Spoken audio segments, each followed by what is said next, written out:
covering all things professional wrestling. A show by members of the Busted Open Nation. Welcome to the Nation's Corner. Here are your hosts, the Nation's Corner crew. Good evening, Nation's Corner family, friends, and fans, and welcome yet to another edition of the Nation's Corner. Because why? It's 7 o'clock on Saturday night, and despite technical difficulties that we won't go into right now, we are here. It is your cast of usual yet unusual characters. I am John of South Jersey, and with me is the great and powerful Deb Housen. Good evening. How you doing? How you doing? And all the way from Monrovia via the LIE, and always fancy tonight with a glass of wine. Of course, we were talking about Monrovian Mike. What's up, brother? What's happening? What's up? What's up? Okay, we will move past technical difficulties. We'll fix it in post. But why are we here? Other than it's 7 o'clock on Saturday. Well, we got a lot of wrestling to talk about. That's wrestling. Yeah, you're absolutely right. Of course, we are talking about, first and foremost, All In, AEW's flagship big pay-per-view. Have to call it a pay-per-view, not a PLE, because that's the other division. Not a PLE, it's pay-per-view. Right. Taking place at 1 p.m. Eastern tomorrow, because they are in London, England, at Wembley Stadium. So the times are there. So Deb gets her wish that she likes the afternoon pay-per-views. And me too. I kind of do too, because especially with AEW being on Sunday nights and going well past 11, 12 o'clock, it's a school night. Oh, yes. And me especially now. I can't stay up that late. It is a school night. Yes, it is. But we digress. So we'll get into that in a minute, although Deb wants to do something kind of important and a very bittersweet thing. But Deb, you have a few words to say before we get things going with tonight, and please take the mic and go ahead. So, everybody pretty much knows that today is the 1-year anniversary of the death of Bray Wyatt, and I was looking back on some of the stuff in my Facebook memories from last year. We were the three of us and a bunch of the Nation's Corner crew. Unfortunately, not everyone could make it, but it's tough to get a big group together. We were all heading to Albany for LaGreca's induction into the International Pro Wrestling Hall of Fame. Yep. When the news broke, and it was a very difficult Busted Open to listen to that morning, but later on that day, we were able to go to a good bar restaurant. Yeah, there's a picture of all of us dressed all snazzy. We are a good-looking group. We had a lovely lunch with Dave and Violetta after they made their way up to Albany after Busted Open was over that day. So it kind of really, it helped us all kind of get through that rough day by some of us being able to be together. So just reflecting on 1 year, and kind of the continued mark that Bray has had in the wrestling world. Now we're seeing his brother and the rest of the Wyatt Six continue on those characters, and that just the entire universe that Bray Wyatt created in his head. And it's been pretty incredible to see week after week. I know it's exceeded some expectations. Of course, there's going to be some people that aren't super into every story, and that's okay. But yeah, it's just one year has passed. Kind of bittersweet to think about that today. So well, as we all say, Deb, everybody is entitled to their opinion, especially when it comes to the Wyatt Six. They're wrong, but they're entitled to their opinion. Because not only are they connected to Bray Wyatt to Bray Wyatt, and it's like a tribute to his memory and everything. But they all have credible, like, you could say, beefs with what happened with them and their characters in the past and stuff, that they wanted to join this twisted group. Absolutely. They've done such a great job with all this so far, and I'm absolutely loving that we're getting bits and pieces. And God, how long do we? Well, everybody, and not just us, everybody was fixated on. Oh, there's a QR code.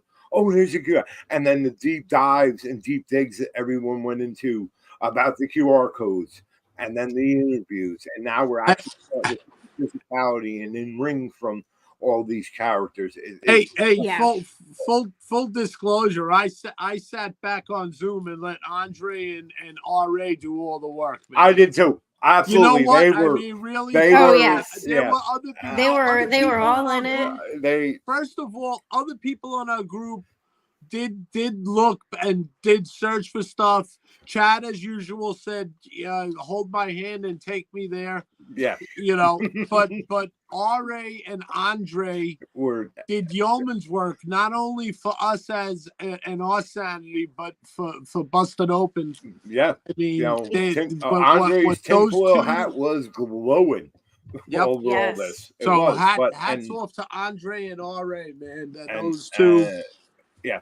And it, like I said, it is very bittersweet because yes, we're seeing all this incredible content and story and everything now, but it's despite the fact that Bray is no longer with us. Yeah, and you got to understand also.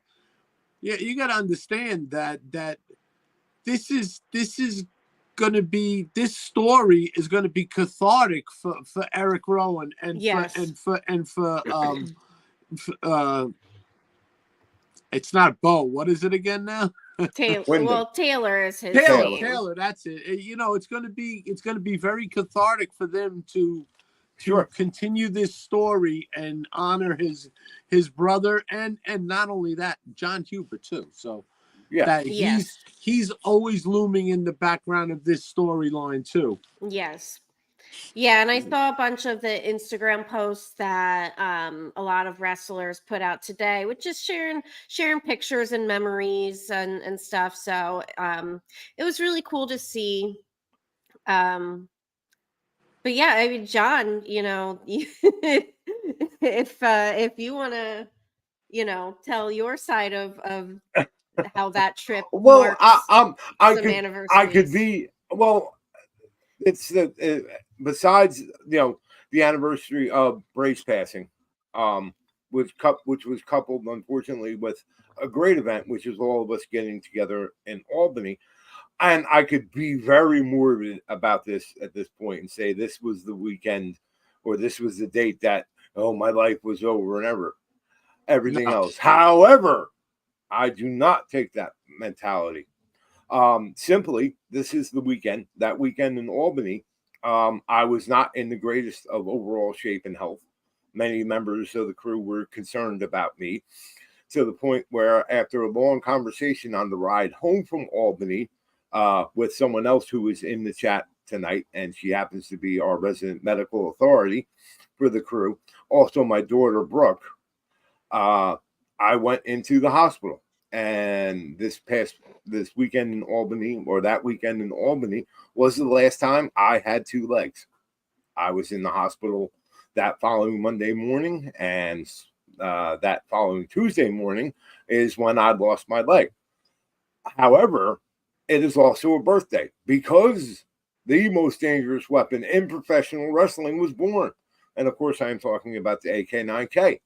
And like I said, I could be very morbid about it, but I am not at all. Yeah. I do not, me losing my leg and all that, I will not let that tarnish the absolutely fantastic memories I have of that weekend and the time we spent together and everything else. So it's actually, it'll be the exact date will be Wednesday of this week. That is officially AK-9K's birthday. Okay. Yeah, I know the rest of us were very, very concerned about you that weekend, but you definitely took it in stride and were like, well, it is what it is. Can't change this situation I'm in, so figure it out. You know what? It was also that weekend that John realized that he's got a lot of people that love him. That is Yeah. very true. That is And very true. he More also people realized that weekend that he does want to live. He does care about his health. It's kind of the same thing that I've done over the last year. Taking care of my health. I will finish the show. Listen, you. Do you think I don't read these things? You think I don't read these things? Shut your mouth. You are not allowed to come on my show and make comments like that. I do not care who you are. I would tell you TFY, but I have that reserved for somebody else. And I don't care if they're all on your side. I don't care if everybody else likes you. Hey, John Day, I don't care if everybody else likes you. John Day's looking for his Only a dad weekly could say that. GFY. That's right. And I can say that because I am my father. I have the proof right here on my arm for 25 years. By the way, happy late birthday, kid. I love you. All right. Let's But move we on. digress. Enough with all the sappy shit. Yes, enough of the sappy. Let's get to why we are here. London is calling, as the Clash so famously said. Tomorrow, 1 p.m. And I guess we will start with this, Deb, which is a match I was extremely looking forward to. I think this is going to be an absolute riot. Oh, and yeah. Stokely gets the ever-living shit kicked out of him by Willow Inishi. So Stokely was at Creator Pro training facility in Hicksville, Long Island. Yes. Okay. You could look on, just check out Chris Statlander's, socials, or check out Creator Pro socials.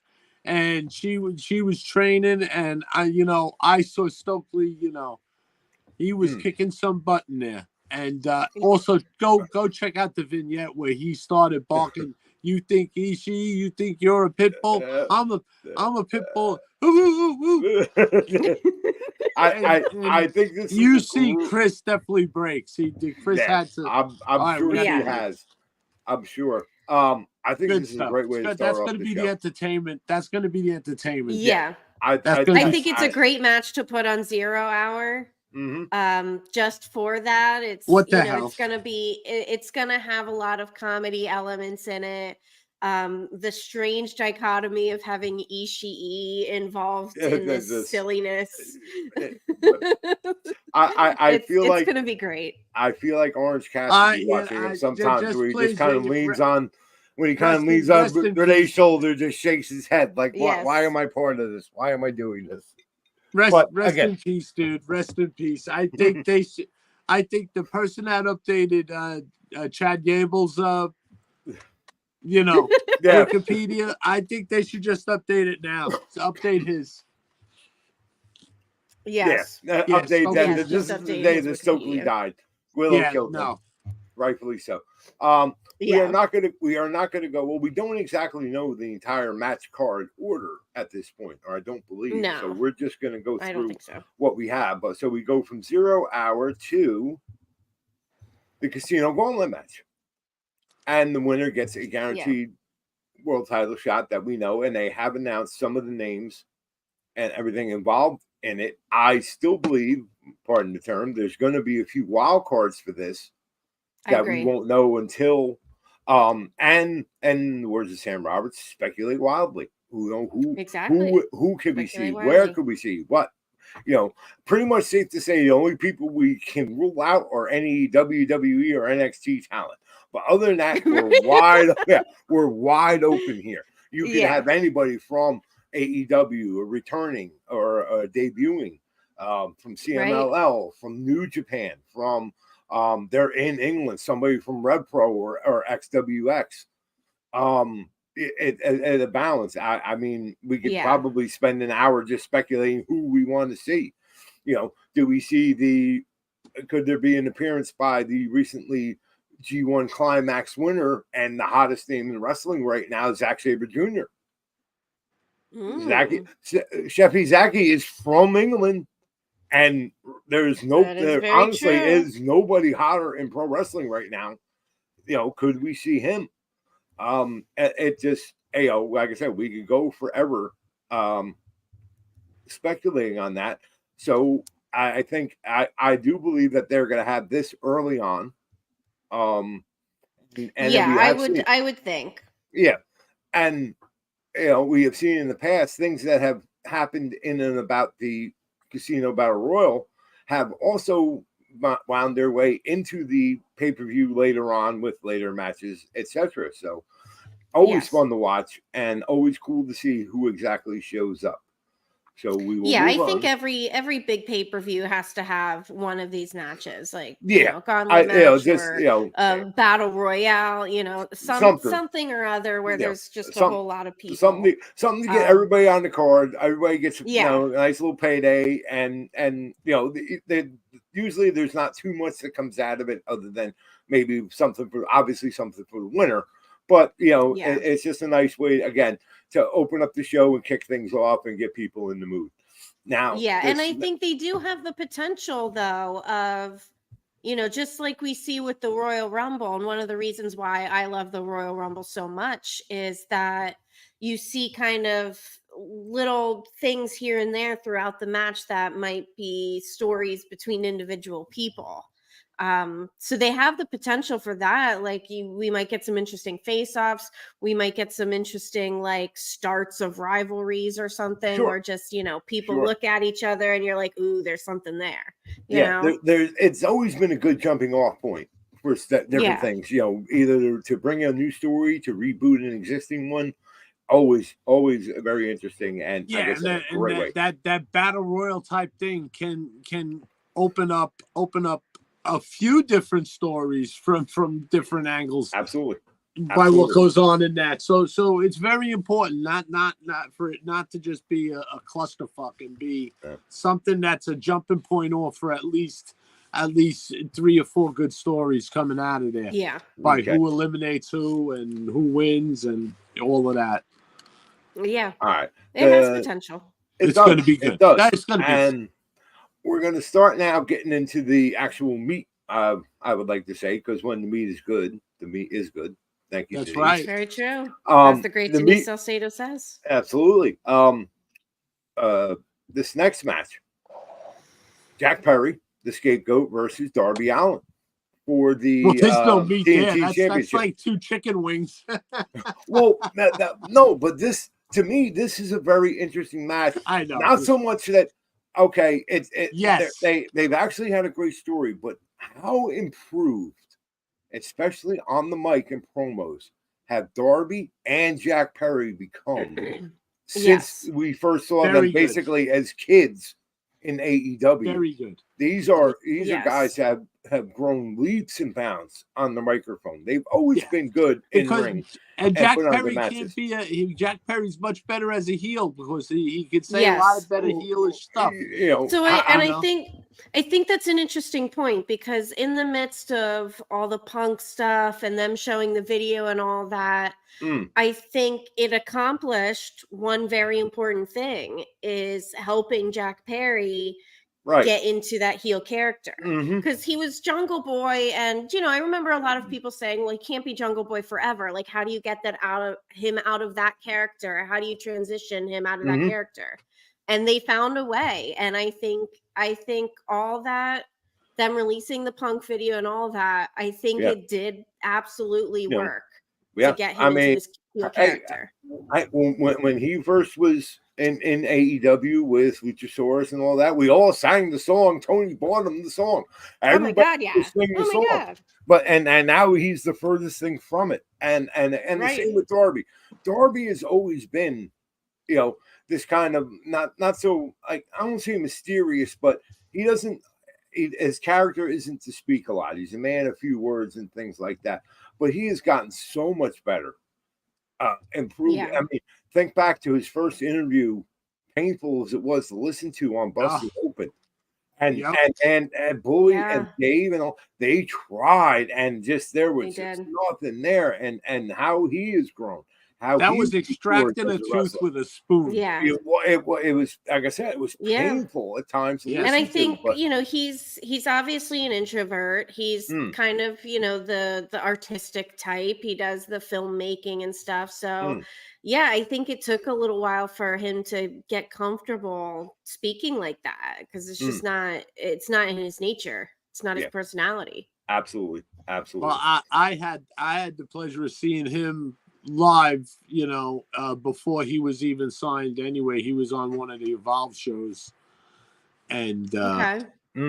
Yeah, he was I a was like, staple of oh my Evolve. God. Yeah, I mean, that one show, so many people that went on to go higher up in WWE and True. in Other promotions, Yeah. and AEW. It AEW was and amazing. other The places. one show yes. I went to was like so many people. I mean, Swerve, Yeah. him, forget it. Eddie Kingston. Yeah. But I just said Eddie Kingston, so I set Neil off. Yeah, well, we all know that. We all know him. I just want to So- say that there's great chat going on in our Yes. chat here on the YouTube page. Like Yes. it, subscribe, share it.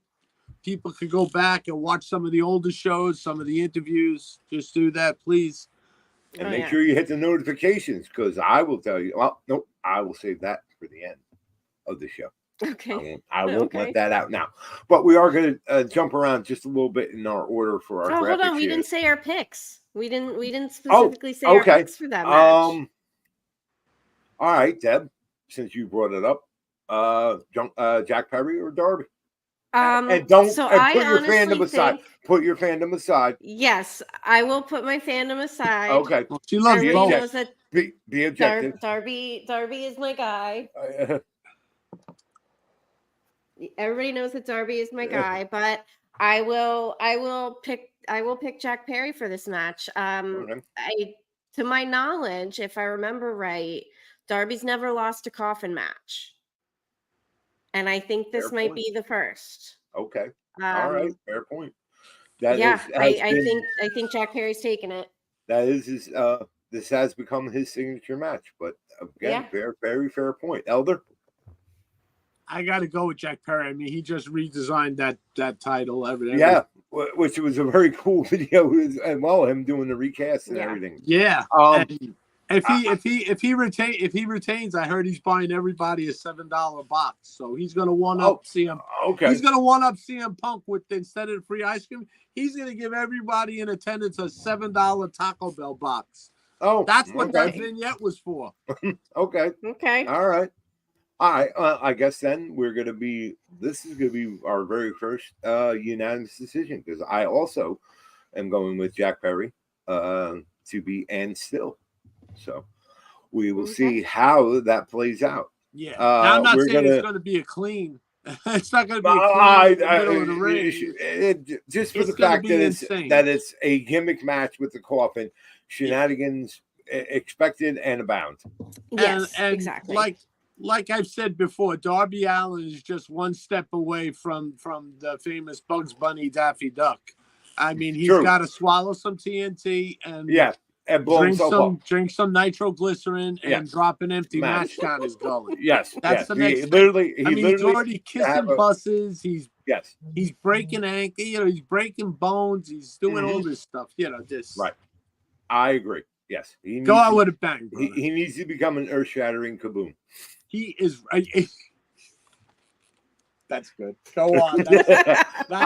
Let's jump around a little bit here, but let's go to this next match. I got a new knee, but I'm not jumping yet. Okay. The trios match for the AEW Trios Championship, and I will not get into the rant how I'm glad they separated these from the Ring of Honor, etc. We will not get into that. But you have the Patriarchy and Christian Cage versus the Bang Bang Gang, Juice Robinson and the Guns, versus the House of Black. Here's the thing. The trios title to me has always been slightly tainted because it's a blatant ripoff of the Ring of Honor 6-man championships, obviously. But I mean, I can see any one of these teams walking away with gold. Either the Patriarch retaining, the Bang Bang Club getting it back, or even House of Black getting it back. I can't definitively pick a clear-cut winner on this, or say that this team's better than the other team. Right. Because all three. And we also We don't even know have the fourth team. Yeah, the fourth Thanks, team will Billy. be decided on Collision between Leo Rush and Top Flight, and Pac, Yuta, and Claudio. Okay. So, and then there's that. So I mean, I don't know. I have a pick. I don't have a definitive pick based on anything for this match. Because like I said, these are all three great teams. I don't know if it's just I don't ever want to say something as a throwaway title or a title just for the sake of having it. But there hasn't been anything that defines or determines the trios title to be anything other than that. But that being said, I think this is a House of Black victory. I agree with you. I definitely agree with you.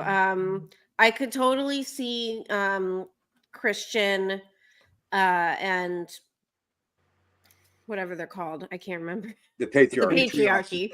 Nick Yeah, I Wayne could and totally Killswitch. see them retaining, but I honestly do think that House of Black will come out on top, and that can be a continued story with them. My kid listens to me way too much. That's Cosmo's nose coming into view. Weird. That's my good boy. Aww. I have no food, dude. Yeah. But No you have food. a pick. Do you have a pick? Does Cosmo have a pick?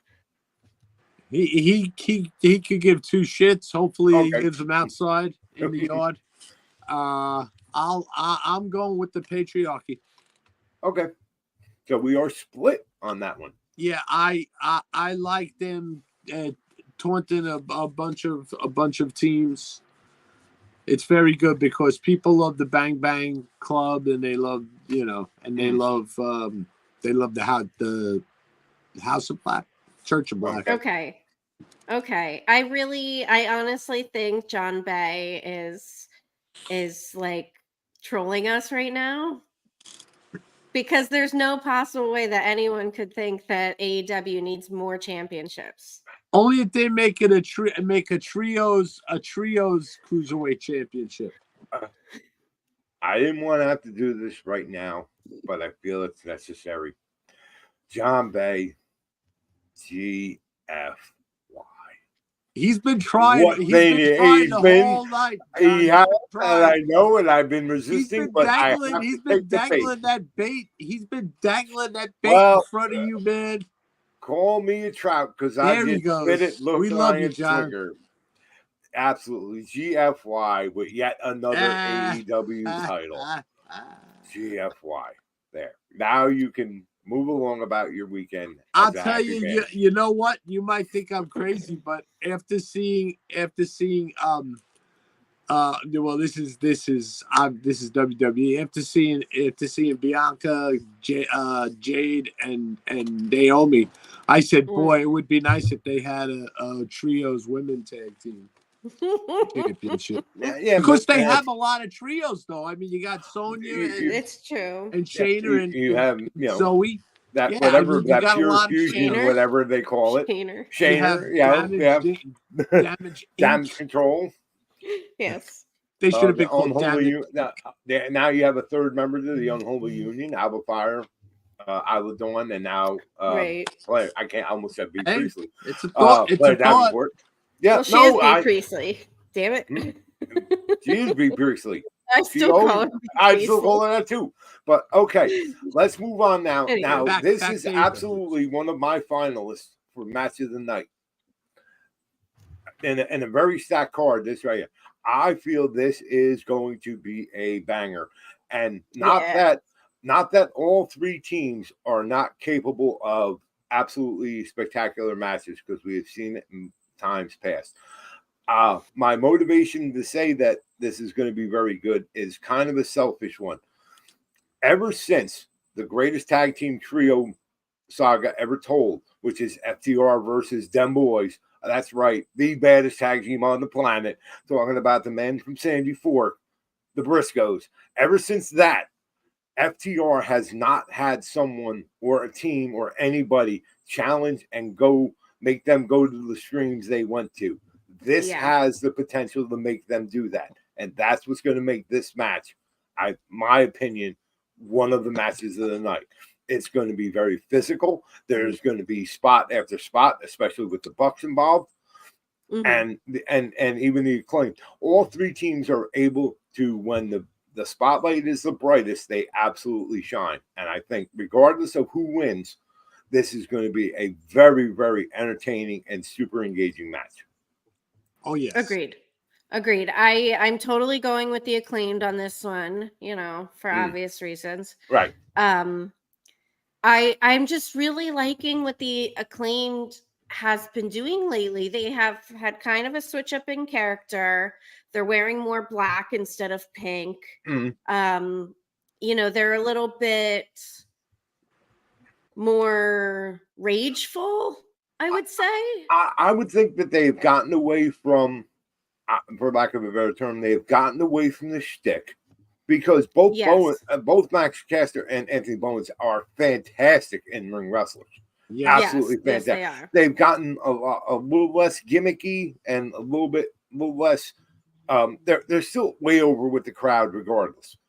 Yes. But they have absolutely gone back to being more wrestlers, less gimmicky, and I think that's working very, very well for them right now. They're getting a chip on their shoulder because they're being overlooked. Right, they're being disrespected. They've been getting some backlash, on social media. Like, I see it all the time. I think it happens a lot when someone or a group gets really, really, really over. Then comes in kind of the backlash and the hate towards them, and that definitely happened specifically with Max. I don't know so much about Bowens, but specifically with Max, that definitely happened where like online backlash happened. So now he has a chip on his shoulder. All right. So I'll kick off the picks. And I don't like it, but I think it's absolutely, it helps the story. I see the EVPs retaining. It will be a fantastic match, but somehow, some way, the EVPs retain. Not that they need the belts to be the absolute assholes they become, but I think just for the sake of the story and continuing on after this, that they retain. Yeah, okay. I think I agree, John. I think the EVPs retain because it's gonna work out to be a series of matches between FTR and the Acclaimed. Okay. And I think a series of matches between them and FTR will bring the Acclaim to that next next level that they need to get to, because they're already over with the crowd. And I know people have been complaining, and I might have griped a little too about, hey, what happened to the Acclaimed, but it's there for the story to be told, to let them blame FTR. Why did you have to get yourselves into this match? We were supposed to, go against the and they've already had both of us. Yeah. They've already had back and forth about all that and everything. And remember, I believe it was on Dynamite last week that FTR and the Acclaim went to a timeless draw, which set up this match that was an incredible match. And it was a fantastic match. Absolutely. So again, I think it might not be everybody's pick a match of the night, but it's one of my finalists just because of the six guys involved in it. They absolutely know how to perform on the big stage. Yeah, and Deb, you are going with the Acclaim, FTR, right? And that's you hear FTR's in that match, and that's going to be one of the matches of the night. All right. Yeah. Let's get to this one, because now we're really going to get into it.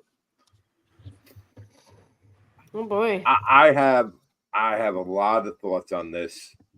I'll try to keep it brief. I cannot remember. Everybody has a lot of thoughts. I cannot remember a championship match being billed so, not main event, but just a championship match on a pay-per-view that has been touted so heavily and highly that I really just don't give a shit about. I just don't. I've tried. I really have, and I cannot muster even an ounce to give a shit for this match. Yeah. And it has nothing to do with one is better than the other, or I just this whole it should it in my mind this should be way bigger than it is. Yes. It's not, and it's not. It has absolutely just to me is absolutely fallen flat, and I can't quite put my finger on why or how. It just in my mind it is. I'm not doubting that they're not capable of going out and having a good match or anything like that. But it to me, I'm just there's just nothing. Even with the addition of Camille, who I absolutely love and is a friend of the show and a friend of ours. Oh yeah. Even that wasn't enough to give me. I'm really hoping that Camille turns on the both of them and stomps the shit out of both of them and takes the belt and walks off. That would be my best case scenario. However, leave it to the ECW original guy here to go all hardcore. Exactly. Hey, but I will say though, as much as I don't give a shit about this match, I think to me this has the best potential for a quote unquote surprise, which I hopefully will see, and a lot of other people are saying the same things. But we see a return of one Jamie Hayter, which is way overdue. Yeah. And let's face it, and now that Mercedes has backup in Camille, the Good Doctor is going to need backup, and I think a very easy, nice way to bring Jamie back into the AEW crowd is with something like this. Yeah. And I agree with Billy in the chat. He said he thought the contract signing segment was very good this Wednesday. It was. I agree. It was. I wouldn't say it was a 10, but it was good because Britt is very good on the mic. Yeah. And I think that's how, in a way that they balance each other out, because Britt is better on the mic. Mercedes is better in the ring. Yeah. I feel like we've seen little improvements here and there from Mercedes on her promos, but I think it's unfortunate because she kind of has this very typical promo style that she sounds very scripted. It was the same in WWE. She always felt like she was just kind of reciting her lines. And we've seen signs that she's breaking out of that. I think the biggest hang up for a lot of people is, she's a heel and she's the annoying heel, but it's not the annoying heel that makes you want to see her get her face smashed in. It's the annoying heel that I just don't really care about watching. Go away heat. It's go away heat. It's not heat. It's not heel heat. It's go away heat. Like just I don't really like the term "go away heat," but there is something where it's just kind of like I'm just not into this. There's no there's no love and there's no hate. But I still reserve, just because I'm not super hot on this match, I still reserve the fact that it still might kick our ass. Oh, I think as far as in-ring match, it'll probably exceed expectations. Sure. Hopefully Mercedes makes Britt wrestle up.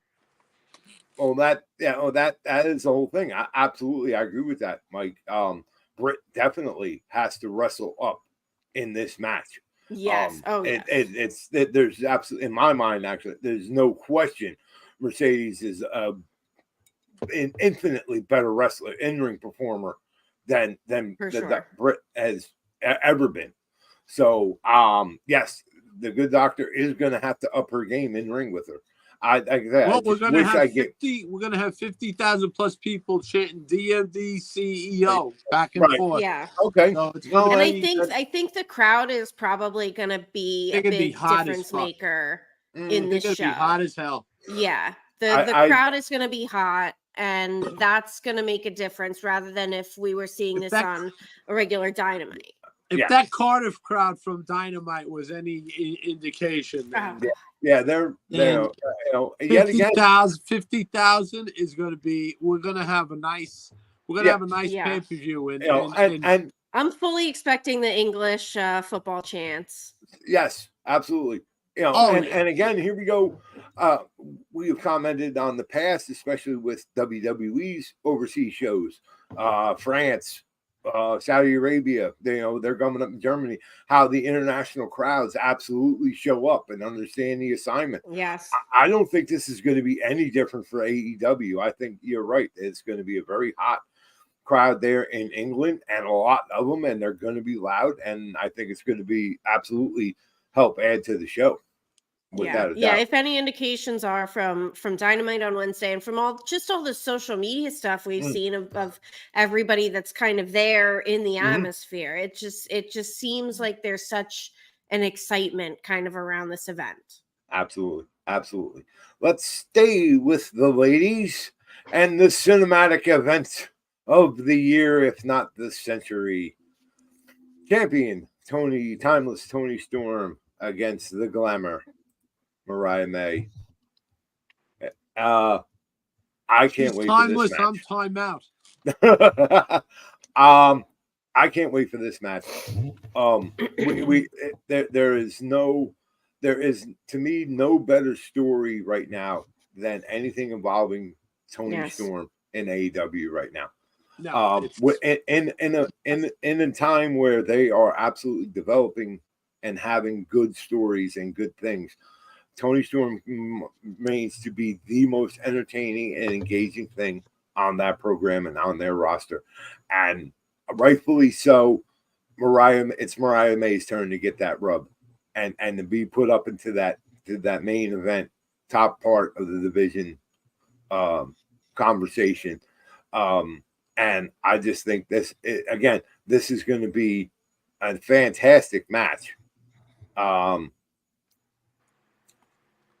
And it's Neil, Mariah May wins every day with you. Stop. Well, again, but I think his eyes glaze over when you say Mariah May.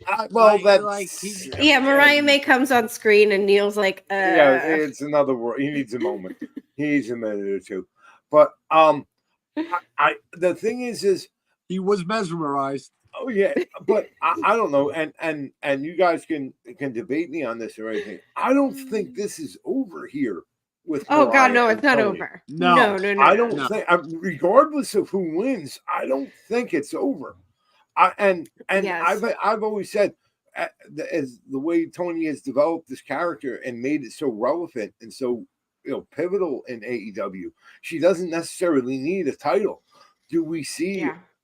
We saw her melt down for various reasons when Mariah turned on her. Yes. Mm-hmm.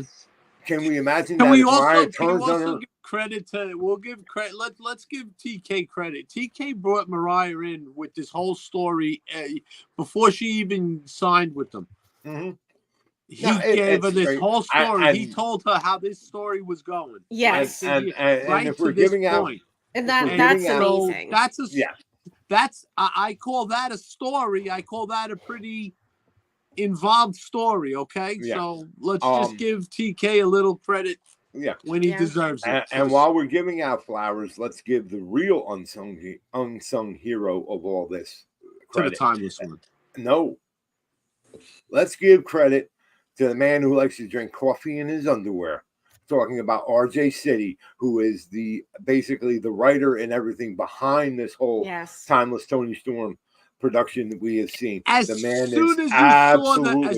you saw the storyline, the story of Tony Storm going black and white and being like this 1930s star. It had RJ written all over it for anyone who knows anything about RJ. And then remember the first couple of vignettes were RJ interviewing her. Yes. And automatically we said RJ's fingerprints are all over this. There's coffee stains and fingerprints all over this storyline. And he is absolutely crafting a masterpiece so far. And I honestly think that this is one of the best stories in AEW's history. Absolutely. Absolutely. We should saw sing the earlier Golden Girls today. theme in honor of RJ. In honor of RJ. No, We it's should not. sing the Golden Girls theme. No, But no, we I will already not did be that eating before. a Cobb salad No? tomorrow either. in Um, honor of RJ. Everybody's turning into So- a hijacker Mike now, right? Yes. No, I'm not singing. I'm not going to sing it. I'm just going to stand in the back and puff on my cigar like a That's badass. right. I'm a badass rapper from Oakland, man. Well, Sell he the is. team. He is. HJM was not singing the Golden Girls theme song on camera, okay? Yeah. That is Yeah, that happens is- off camera. That might. He wouldn't Allegedly. even be Allegedly. You know, he has eyes everywhere. We don't know. We don't want to. You know, last thing we want is heat. Last thing we want is heat from the Bay. I don't know about you All right, guys. we're not but gonna last sing thing it, we but want. We you know do not what? need We're heat gonna from tag. HJM. We're gonna No. tag RJ City in our singing the Golden Okay. Girls thing. Okay, Yeah. but all right. Anyway, So back on yeah. track. So, All right, the BBC earlier today, the British news station, for those who aren't sure which BBC I'm speaking of. No. Yes, I did it. I popped it. got it. Yes. So the BBC put out an article called "The Wrestling Feud Inspired by Golden Age Hollywood," and it's really incredible that one of the top news organizations in the world is writing an article about a women's wrestling storyline. Yes. It's just amazing to me. And I really, really think that this is the best story AEW has ever done. And this might be one of the longest stories that AEW's ever done. If you think about it, going back to when Toni Storm first kind of started the character change. Right. From the Motley Crue Nikki Sixx thing that she was doing, and with the Outcasts. Yes. When she first started that character change, it's all kind of one story. It's all led to where we are now, then with the introduction of Toni Storm and all of this happening. It's the movie that they're modeling this after is called All About Eve, which I've never seen, but honestly I would love to find if I can watch it somewhere. Because I would love to be able to see kind of like the juxtaposition of what we're seeing right now with Toni and Mariah. Okay. So yeah, I'm picking Mariah to win this. Toni's had the title for quite a while, and I think for the most part, AEW has been doing a great job of having their women's champions like have a run and not just switching the title every couple weeks. So, but yeah, I think Mariah's taking this. Okay, Elder. I think Tony's gonna retain. Okay, and then we are split because I am with Deb. I think we see an and new. I think. I'm just rooting for Tony to retain because it'll piss Neil off. Well, that's your own motive, but we try to be objective. That's selfish. We try to be objective here, and I'm sorry. The idea of we saw the meltdown of Toni when Mariah turned on her. Now that if Mariah takes her title, I can only imagine the epic amount of this is going to be of the meltdown she has on this. But yes. Okay, let's get into probably the one of the most anticipated and debated matches of the night. Oh boy. For the American title, from God's country himself, Salt of the Earth, MJF, against probably the biggest name outside of the WWE in wrestling, the one Willie Goat, Will Ospreay. Again, I could see this going absolutely either way. It is going to be an absolute classic of a match. I don't think, and while he has plenty of examples to approve it, I don't think MJF gets the credit he deserves as an in-ring performer. And I know that sounds crazy to say, but I don't think he does. Where'd you get Burberry? What are you doing with that? I got connections. Anyway. Don't forget, just because I'm Mongrovian, it doesn't mean anything. I'm still living in beautiful, magical Long Island. But this match, while even just the two names being on the card and opposing one another, kind of guarantees to me a great match. I have absolutely loved, even compared to other build-ups with MJF for other matches, I have loved the build-up for this. Just for the fact that Will Ospreay, for those who aren't familiar with his work previously in Rev Pro, in New Japan, and how good he is, he absolutely has come into his own on a big, huge worldwide platform with AEW, and has absolutely taken over that company and made it his own in a very short amount of time. And agreed. You know, his in-ring ability is unquestioned. But this was an argument that has been debated on what is the main event or what should be the main event for this, and there is very strong arguments from me and many others that this absolutely should be the main event of the night, just because of the build up to it. But you gotta go old school with the championship. But this match is, you know, I don't know if you know who I'm rooting for on this. I had to pick someone, so I'll pick. You're stealing my thunder, old man. Back off that. We're gonna get to that. Back off that. Just give me a pick.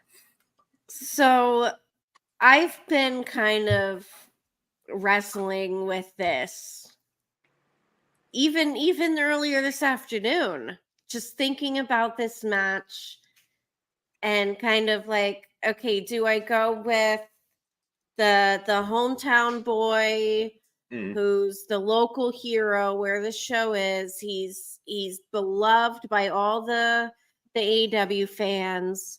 Do I go with him or do I go with the American hero, MJF?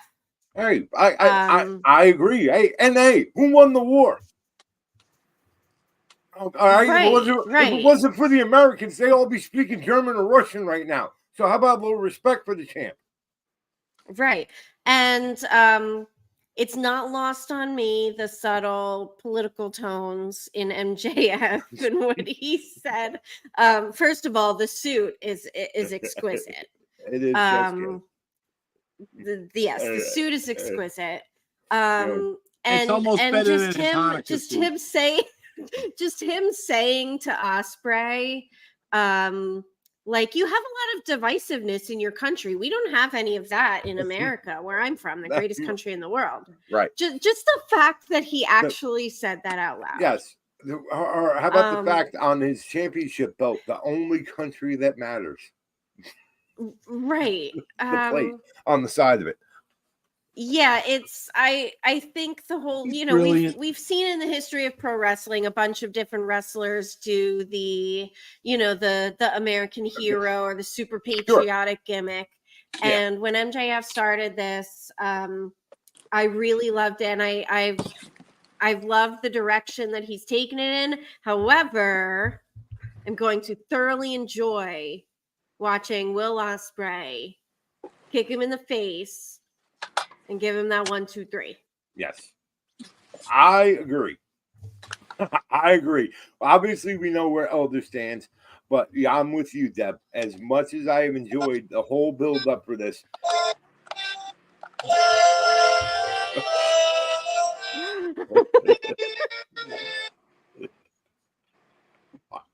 Why does he have so many toys? Why? Why does he have so many toys? You have a grandchild. Give them to them. Give them to him. Get rid of your toys. However, Deb, I agree with you. I do see Willie Goat being and new and via just because of the quick 2-second thing we saw. Would you stop with that? I'm making a vital point here. As we saw on Dynamite, I believe this past week, Will Ospreay there getting attended to, interviewed by Renee Young. He's bleeding after the thing. Who ducked their head in, looked him dead in the eye, and said, "Do it." Yeah. Yeah. Bryan Danielson. There's And that. why? Why? Because Will Ospreay is going to drop MJF with a Tiger Driver and get the 1, 2, 3. That was an extremely important moment right there. As we say, aha, they listen, and everything matters. Remember that point, because at some point in the match, he will get jumped on his head. But as we round into the main event of the evening, AEW champion Swerve Strickland versus the American Dragon, Bryan Danielson, a title versus career match. Again, lots of arguments that this rightfully so, and I do tend to agree. It is the main championship. It should be the main event. The stipulations and stakes of it, and again, the build up to it with the story deserves the main event status. This one, especially after the very impassioned promos from both Swerve and Bryan Danielson on this, especially Bryan Danielson, we saw, for those who know and remember, we saw very, very, very much shades of original Ring of Honor Bryan Danielson, American Dragon, show up in the promos leading up to this match. And again, it's title versus career. Has Swerve, I believe this match obviously benefits Swerve more. Swerve retaining benefits him more than him losing.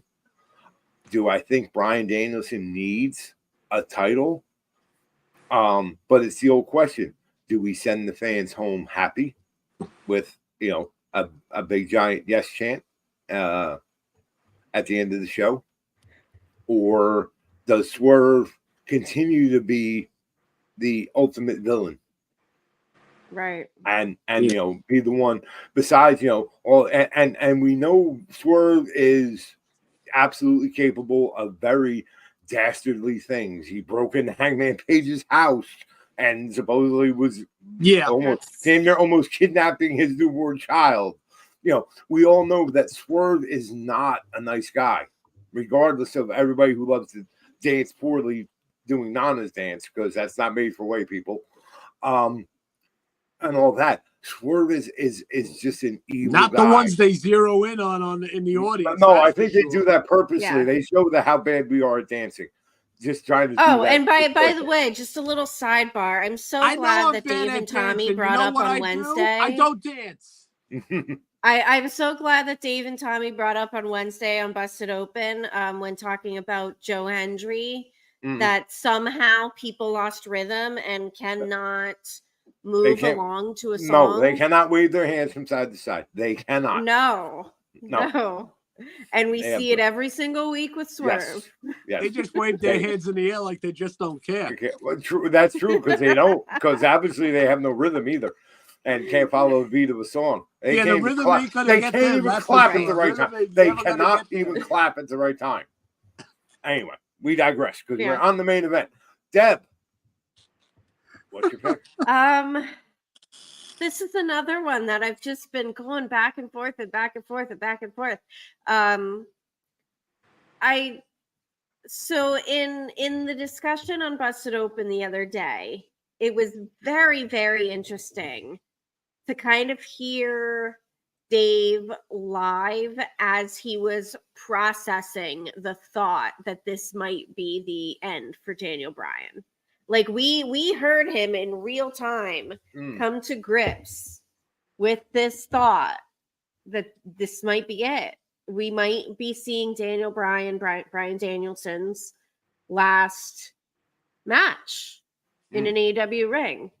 And it's something that I'm kind of coming to terms with as well. I do think that Swerve retains. I think this is it for Bryan Danielson. I think Swerve retains. It's not over for Swerve yet as champion. I could not agree with you more. And I think that's a very real realization that all of us fans are coming to, that, this could be it. And for those of us who have been on the ride with Bryan Danielson, Daniel Bryan, from the Indies and Ring of Honor through his WWE run, and now his you were AEW watching him run. long before I knew Sure. of him. Mhm. Right. And all that. I mean, we're talking a very long time we've been invested in and along with the ride with Bryan Danielson. And now that it very seriously could come to an end tomorrow. So I agree. It's just for the fact that regardless, it's not just he wins or he loses. There's real stipulations to this, and I don't. Like I said, I believe it benefits Swerve more to win because besides giving him that one more notch in his belt as AEW champion to continue his run as champion, that one notch can be I retired Bryan Danielson. Yeah. That's heavy. That's a big feather. That's at this point, that's almost Brock Lesnar being the one behind 21-1. Yeah. Breaking the streak at this point. And right. in AEW's history, there isn't, you gotta remember, okay, the only other retirement thing we have to base off of for AEW was Sting's retirement, but that was announced. And that was, and it was billed that way. That was announced and planned. Yeah. This one, this is, do we see the shocked, wide-eyed faces when Swerve is standing up and holding that belt up high and Bryan Danielson is laying more than likely in a pool of his own blood in the middle of the ring? Do we see those eyes? Do we see that same reaction we saw with Brock Lesnar and Undertaker? I think in AEW's case, that's kind of the level we're on here. Well, I'm kind of been thinking this out. I mean, like business wise, it makes sense to for Danielson to go over, right, and make it like Mickey James did. Like this is the last ride. This is my last ride, whatever. Right. Whatever when I lose, I lose. Right. Yeah. When I lose, that's it. This is it. And. Or I mean, it can go the Shawn Michaels, Ric Flair way. I love you. And I love you. I'm sorry. I guess, but I'm thinking. Listen, what other way can they spark? Getting asses in those seats that they need? I know they got 50,000 in the UK there. We need more people in the seats here. You see that size of the place in Cardiff. We need places like that filled like that here. And I can think of no better way than to have Bryan Danielson on his last tour and just defend doing his just like Cena's gonna do. And sell out all of these shows. Go all of these shows. And I mean, hopefully, I mean, because God knows they need a spark, and we hope year. This year, there's not going to be no wonky press conference. There's not going to be no, real glass incident, no Crimea River shit. It's going to be all eyes on the show. And that's how it should be. Yes, and it's going to be great. Well, it's going to be great. And one thing, if it ends, sorry, John, if it ends, here's to Daniel. Here's to Bryan Danielson. Yes, I mean, what a fucking career. The great, definitely. If people want to do that stupid cliche, the modern day. Mount Rushmore, he's on there. Absolutely. Absolutely. For sure. Well, and here's something real quick. I know we're getting to the end of the show, but I just wanted to bring this up. It's not like we're seeing all this, whatever happens tomorrow. We get to see almost in real time repercussions because in 2 weeks is all out. So, this may not, we're all in.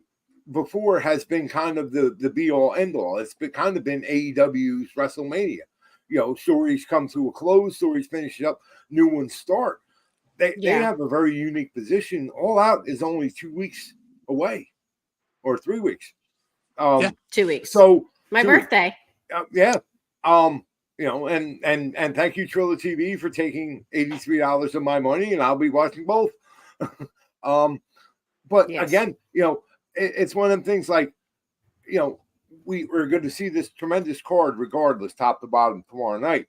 And it's like we almost don't have time to digest or analyze or anything. Why? Because they have another show in 2 weeks. So it's going to be, to me, it seems like we get through this. All right, whatever stories end, they end. Whatever new ones start. But bam, 2 weeks, here we are with a brand new pay-per-view that either these stories can continue at or even. So even what we see tomorrow night might not be the stories going forward, especially with a pay-per-view coming up in 2 weeks. So that's something else to consider. We can't look at the mentality like a WrestleMania.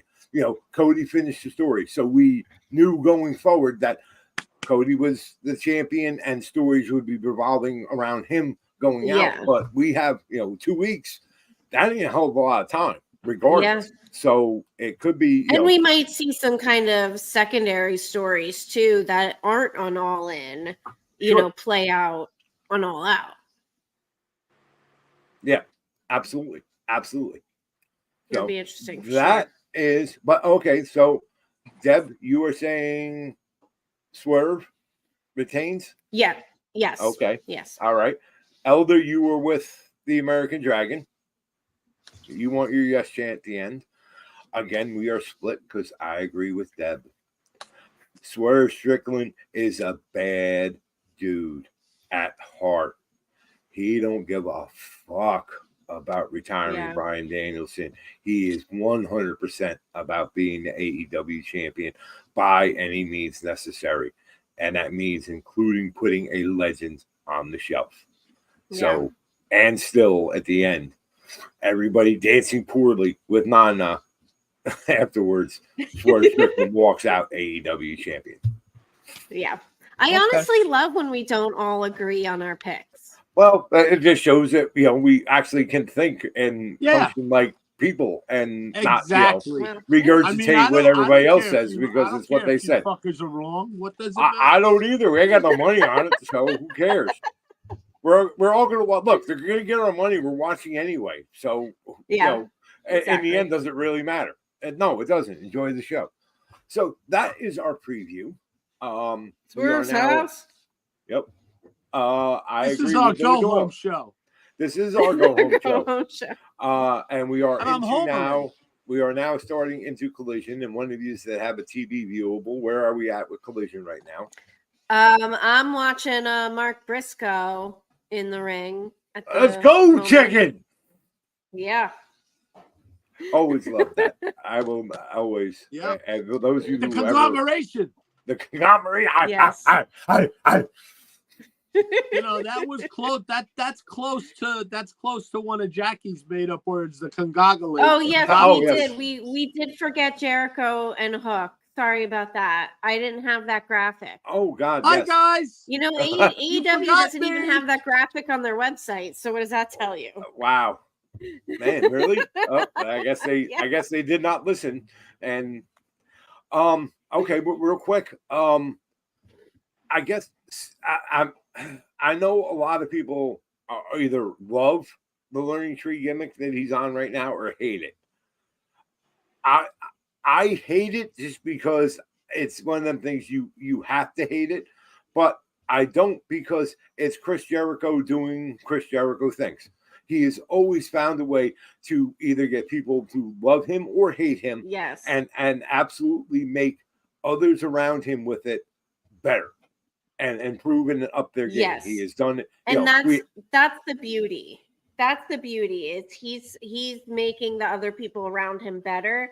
And one of the things about Jericho is most of the gimmicks and, kind of whenever he reinvents himself to a new character, takes a little while to catch on. Right.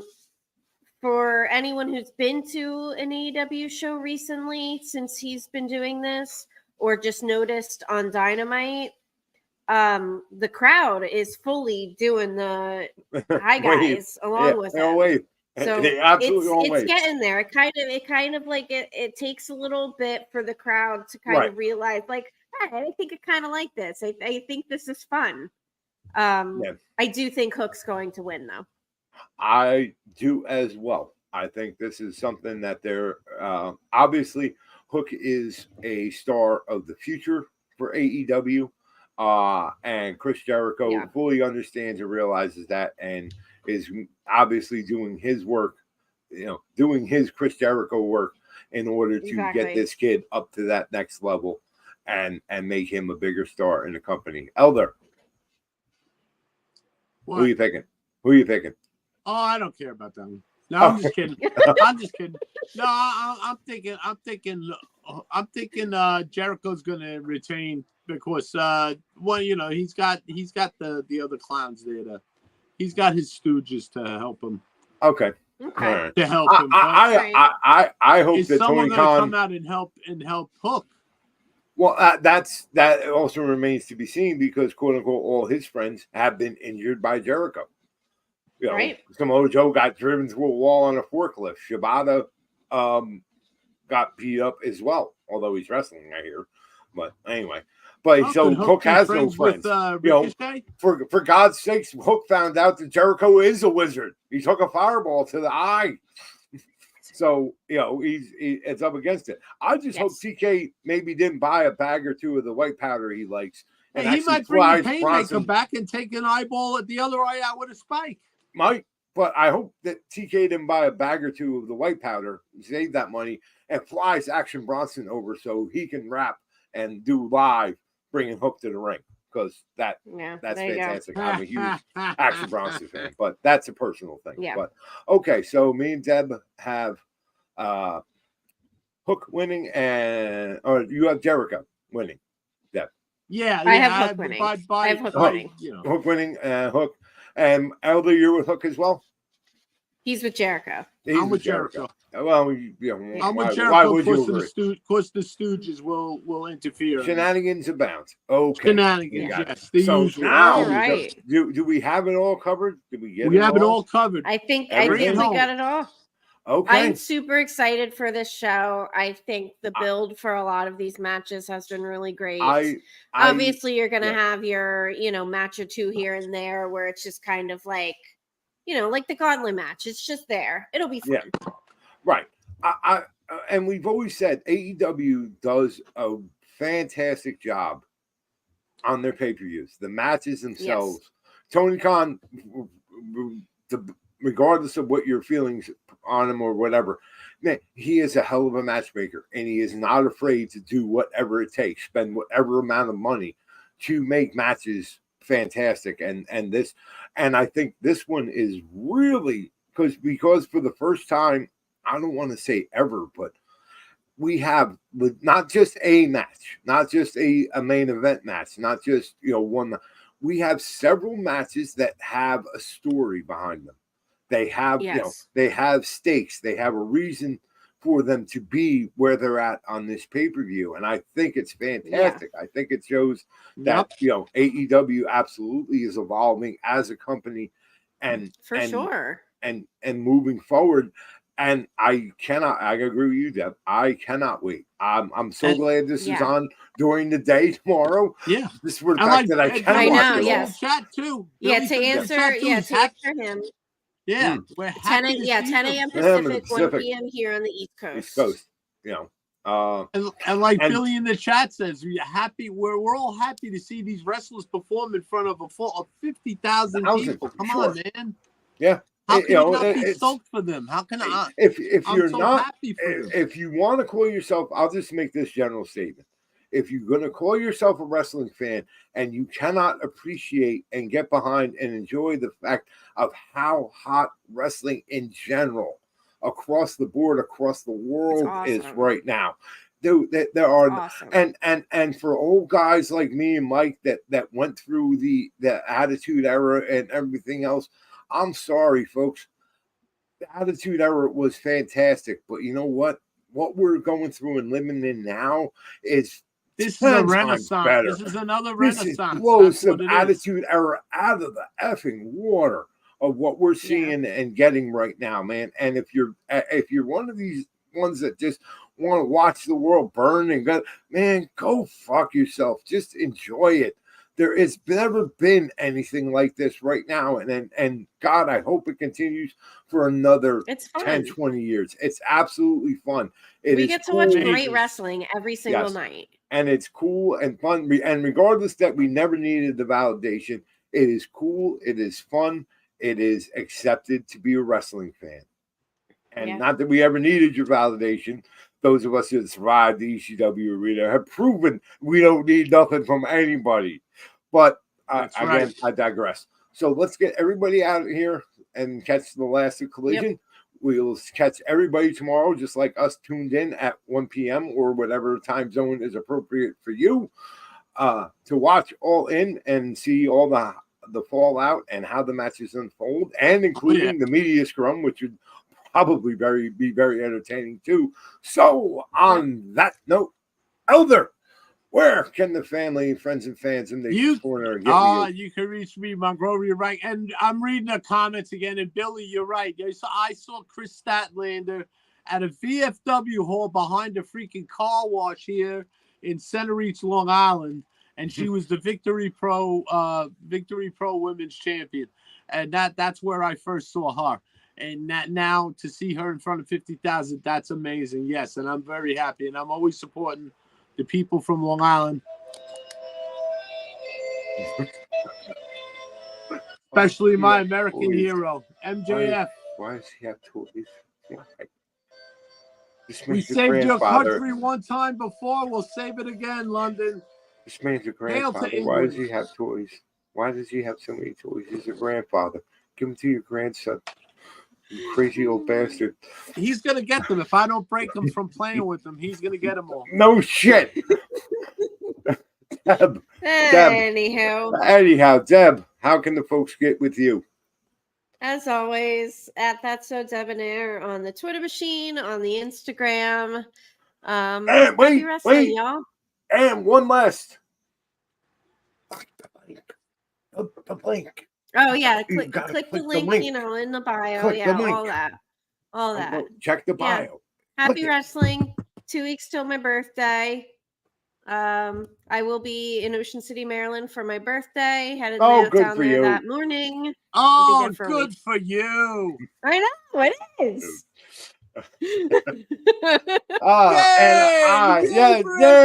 Yay for Ocean City. Yay. And of course, I am at Twisted Metal Fab on the Instagram and the Twitter /X, and follow the soon-to-be birthday of the most dangerous weapon in professional wrestling, with now actual video evidence of it at work, courtesy of Stan Styles and the Intergender Bonanza, and courtesy of one Brittany Blake. Shout out to her, one of my local Jersey favorites, who used AK9K in her match against Sickened from the Riot City. Did it bust them open? I will not say. All I'm going to say is go to IWTV and watch for yourself. Oh boy. And also, speaking of IGB, real quick, Intergender Bonanza, shout out to brand new Intergender Bonanza super champion, Aracademia, who not only pinned and beat Stan Styles and taking his championship away from him, also ruining his birthday. So shout out to that young lady, your new Intergender Bonanza super champion. But also, thank you, Deb. Hashtag Nation's Corner on location. Let us know who you're seeing, who you're liking. Support indie wrestling always. Support women's wrestling always. Show us where you're going to be, where you're doing. Show the pictures with the hashtag Nation's Corner on location. And with that, we are going to let everybody go and get the hell out of here and go watch some Collision and get ready for AEW tomorrow. So we thank you all for tuning in, and we will see you all next week. Awesome.